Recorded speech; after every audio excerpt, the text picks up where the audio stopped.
ඔය ජීවිතේ කුණුහරුපයක් කිව්වනම් කිව්වේ පාරවල් ගන්නද හන්දි ගන්නද ගෙදරද?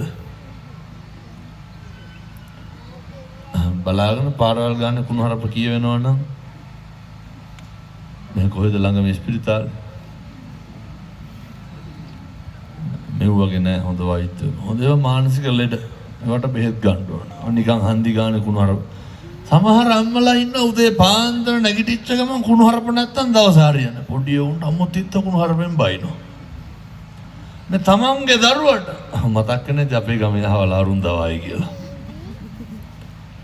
බෙරිහන් දෙනවා පින්නතුනි.